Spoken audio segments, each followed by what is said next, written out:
You could be overweight your entire life and still have a lower risk of heart disease than someone thin and unfit. That's not an opinion, that's what a large meta-analysis found, looking at nearly 400,000 people. The variable that predicted who lived longer wasn't weight, it was fitness, which surprised me. So if fitness matters more than weight, the real question is, how do you know if your fitness is actually improving? Until recently, I had no idea, so I had to do the research. And in this video, I'll show you a simple science-based system to track your fitness at home, so you can stop guessing and actually see improvements and stay consistent. When you start exercising, your body does start changing early on. Your heart is adapting, your muscles are getting stronger, but almost all of those changes are invisible. So if the only thing you check is your weight, you don't see any of it. You can be doing everything right and still feel like it's not working. And that's when people quit. Not because the exercise isn't working, but because the metric they're using can't show them that it is. And I was doing exactly this. For context, I work with data, so I tend to think in terms of metrics and experiments. I'd exercise consistently for weeks, then step on the scale. And when the number didn't move the way I expected, everything felt uncertain. Like I couldn't tell if I was making progress or just wasting my time. So I started asking a different question. Not, is my weight changing, but what would actually tell me if my fitness is improving? Going back to that study, what they discovered, the metric that mattered for your health wasn't weight, it was cardiorespiratory fitness. And the difference was clear. Fit individuals, regardless of weight, had similar health outcomes, but unfit individuals across every weight category had significantly higher risk. So being thin but unfit was much more dangerous than being overweight but fit, which means fitness isn't just a nice to have, it's the thing that actually matters. Based on the research insights, I narrowed down 5 fitness metrics that I intend to check monthly from now on. First, cardio fitness. This is one of the most important things exercise improves, and it's exactly what that research was measuring. In studies, this is measured using something called VO2 max, but to measure that properly, you need a lab. You can actually do it in London or run on a treadmill with a mask on, but it costs around 100 to 150 pounds, not a monthly procedure for me. Instead, I'm looking for some simple signals I can track myself. And the first metric I'll use is heart rate recovery. I tested this in a very simple way.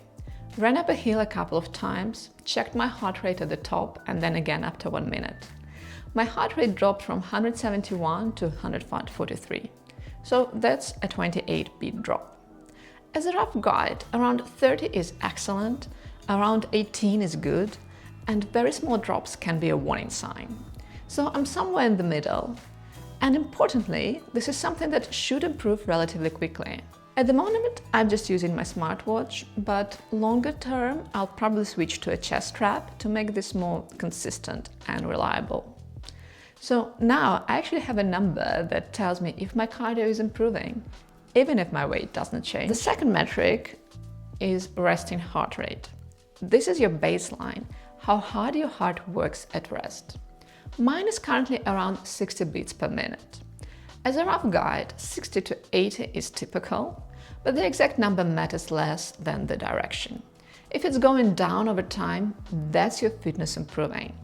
But this tends to change more slowly, so I'm not expecting big shifts week to week. It's something I'll track over time to see if there is a gradual trend. It also fluctuates day to day depending on sleep, stress and recovery. So again, I'm looking for the overall direction, not individual readings here. And there is strong evidence that simpler measures like heart rate recovery and resting heart rate reflect the same underlying system as VO2 max and are linked to long-term health outcomes like cardiovascular risk and mortality. But fitness isn't just cardio. There is strong evidence that muscular strength itself is linked to long-term health outcomes.